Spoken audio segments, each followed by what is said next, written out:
2020 നിയമസഭാ തെരഞ്ഞെടുപ്പിൽ ബിജെപി വിരുദ്ധ ജനവിധി നേടിയതിന് വിപരീതമായി നിതീഷ് കുമാറിന്റെ രാഷ്ട്രീയ നാടകത്തിലൂടെ ബീഹാർ ഒരിക്കൽ കൂടി പോളിംഗ് ബൂത്തിലേക്ക് നീങ്ങുകയാണ്.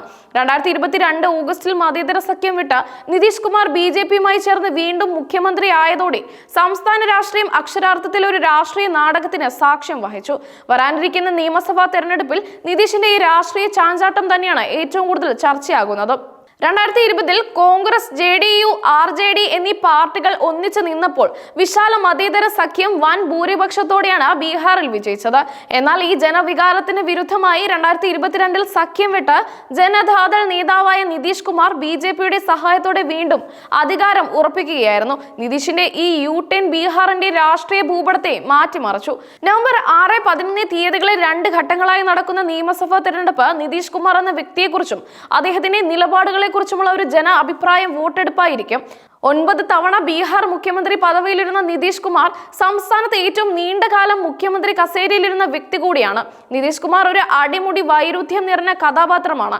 മുൻപ് NDA സഖ്യത്തിന്റെ ഭാഗമാവുകയും BJP ഭരണത്തിൽ കേന്ദ്രമന്ത്രിയാവുകയും ചെയ്തിട്ടുണ്ട് അദ്ദേഹം. എന്നാൽ 2014 പൊതു തെരഞ്ഞെടുപ്പിൽ അന്നത്തെ ഗുജറാത്ത് മുഖ്യമന്ത്രിയായിരുന്ന നരേന്ദ്രമോദിയെ പ്രധാനമന്ത്രി സ്ഥാനാർത്ഥിയായി ഉയർത്തിക്കാട്ടുന്നതിൽ പ്രതിഷേധിച്ച് മുന്നണി വിട്ട അതേ നിതീഷ് പിന്നീട് അതേ മോദിയുടെ സാന്നിധ്യത്തിൽ മുഖ്യമന്ത്രിയായി അധികാരമേറ്റത് അദ്ദേഹത്തിന്റെ രാഷ്ട്രീയ നിലപാടുകളുടെ ചാഞ്ചാട്ടം വ്യക്തമാക്കുന്നു.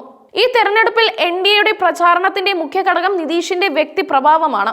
എന്നാൽ ഇത് തന്നെയാണ് RJD, കോൺഗ്രസ് പാർട്ടികൾ നേതൃത്വം നൽകുന്ന ഇന്ത്യ മുന്നണിയുടെ പ്രധാന ആയുധവും. നിതീഷിന്റെ രാഷ്ട്രീയ വിശ്വസ്തതയെ ചോദ്യം ചെയ്തും അദ്ദേഹത്തിന്റെ ആരോഗ്യത്തെയും ശാരീരിക ക്ഷമതയും കുറിച്ചുള്ള ഊഹാപോഹങ്ങൾ രാഷ്ട്രീയ ചർച്ചകൾക്ക് ഇട്ടുകൊടുത്തും ഇന്ത്യ മുന്നണി പ്രചാരണത്തിൽ സജീവമായി നിലയുറപ്പിക്കുന്നു.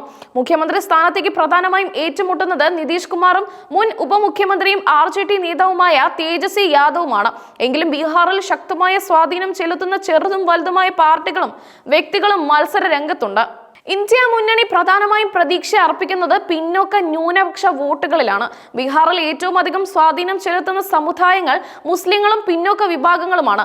ആകെയുള്ള 243 സീറ്റിൽ 32 എണ്ണവും മുസ്ലിം ഭൂരിപക്ഷ മണ്ഡലങ്ങളാണ്. സംസ്ഥാന ജനസംഖ്യയുടെ 18% മുസ്ലിങ്ങളാണ്, 27% പിന്നോക്ക വിഭാഗങ്ങളും, കൂടാതെ 20% ദലിതരുമാണ്. ഈ വോട്ട് ബാങ്കാണ് വിശാല സഖ്യത്തിന്റെ വിജയത്തിൽ നിർണായകമാവുക. മാധ്യമ റിപ്പോർട്ടുകൾ അനുസരിച്ച് വിവാദമായ വഖഫ് ബില്ല് മുസ്ലിം വോട്ടർമാരെ സ്വാധീനിക്കുന്ന വിഷയമെങ്കിലും അവഗണന, വികസനം, തൊഴിൽ, വിദ്യാഭ്യാസം എന്നിവയാണ് പ്രധാനമായും സമുദായം പരിഗണിക്കുന്ന വിഷയങ്ങളിലെന്നാണ് അടിത്തട്ടിൽ നിന്നുള്ള റിപ്പോർട്ടുകൾ. നിതീഷിന്റെ കൂറുമാറ്റത്തിൽ മുസ്ലിങ്ങൾ രോക്ഷാകുലരാണെന്ന് ജമിയത്തുൽ ഉലമായി ഹിന്ദ് നേതാവ് മുഹമ്മദ് ഷഹബാസ് ഹസൻ പറയുന്നു. RJDയിൽ എന്തോ കുറവുണ്ടായിരുന്നത് കൊണ്ടാണ് മുമ്പ് ജനങ്ങൾ നിതീഷിന് വോട്ട് ചെയ്തത്. നിതീഷ് കുമാർ ന്യൂനപക്ഷങ്ങൾക്കായി ഒരുപാട് കാര്യങ്ങൾ ചെയ്തിട്ടുണ്ടെങ്കിലും വഖഫ് ബില്ലിനെ പിന്തുണച്ചതിലൂടെ പാർട്ടി ചെയ്തതെല്ലാം റദ്ദാക്കപ്പെട്ടതായി അദ്ദേഹം അഭിപ്രായപ്പെട്ടു. കൂടാതെ മുസ്ലിം വോട്ടുകൾ അസദുദ്ദീൻ ഒവൈസിയുടെ പാർട്ടിയായ AIMIMന് എത്രത്തോളം ലഭിക്കുമെന്നത് ഒരു വലിയ പ്രശ്നമാണെന്ന് മാധ്യമപ്രവർത്തകൻ പങ്കജ് ഭാരതിയ ചൂണ്ടിക്കാട്ടുന്നു. ഒവൈസിയുടെ സാന്നിധ്യം മതേതര സഖ്യത്തിന് ദോഷകരമായി ബാധിക്കാൻ സാധ്യതയുണ്ട്. നാഷണൽ ഡെമോക്രാറ്റിക് അലയൻസ് ഇത്തവണ 5 കക്ഷികളുമായാണ് മത്സര രംഗത്തുള്ളത്. എങ്കിലും NDAയിലെ കക്ഷികൾക്കിടയിൽ അഭിപ്രായ വ്യത്യാസം രൂക്ഷമാണ്. പ്രത്യേകിച്ച് ചിരാഗ് പാസ്വാൻ, ഉപേന്ദ്ര കുഷാഹ തുടങ്ങിയ നേതാക്കളുടെ സാന്നിധ്യം നിതീഷ് കുമാറിന് വെല്ലുവിളി ഉയർത്താൻ സാധ്യതയുണ്ട്. മറുവശത്ത് മഹാഗഠബന്ധൻ സഖ്യത്തിൽ 8 പാർട്ടികളാണുള്ളത്. വിഭജന കാര്യത്തിൽ RJDക്കും കോൺഗ്രസിനും ഇടയിൽ ചെറിയ അഭിപ്രായ ഐക്യമുണ്ടെങ്കിലും സഖ്യകക്ഷികൾക്ക് വഴങ്ങാനും ഏത് വിധേനയും അധികാരം പിടിക്കാനും ലക്ഷ്യമിടണമെന്നും സംസ്ഥാന ഘടകത്തിന് ഹൈക്കമാൻഡിന്റെ നിർദ്ദേശം ലഭിച്ചിട്ടുണ്ട്. ഇതിനിടയിൽ ദലിത് വോട്ടുകളും വലിയ സ്വാധീനം ചെലുത്തുന്ന ഘടകമാണ്.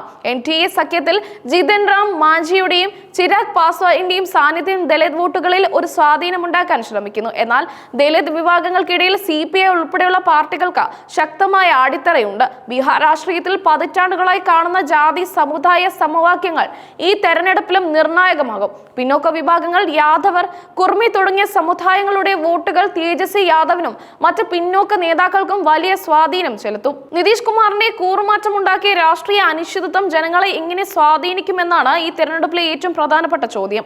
ഭരണമാറ്റം ആഗ്രഹിക്കുന്നവരും നിതീഷിന്റെ വികസന കാഴ്ചപ്പാടുകളിൽ തൃപ്തരായവരും തമ്മിലുള്ള ഒരു പോരാട്ടമായിരിക്കും ഇത്. ചുരുക്കത്തിൽ നിതീഷിന്റെ വ്യക്തി പ്രഭാവവും തേജസ്വിയുടെ യുവത്വവും ദലിത് ന്യൂനപക്ഷ വോട്ട് ബാങ്കിലെ വിള്ളലുകളും സഖ്യകക്ഷികൾക്കിടയിലെ അഭിപ്രായ വ്യത്യാസങ്ങളും ഒത്തുചേരുമ്പോൾ ബീഹാർ നിയമസഭാ തെരഞ്ഞെടുപ്പ് ഇന്ത്യ കണ്ട ഏറ്റവും വാശിയേറിയതും നിർണായകവുമായ പോരാട്ടങ്ങളിൽ ഒന്നായി മാറുമെന്നതിൽ സംശയമില്ല. ഈ രാഷ്ട്രീയം ആരാകും വിജയിക്കുക എന്ന് കാത്തിരുന്ന് കാണേണ്ടിയിരിക്കുന്നു.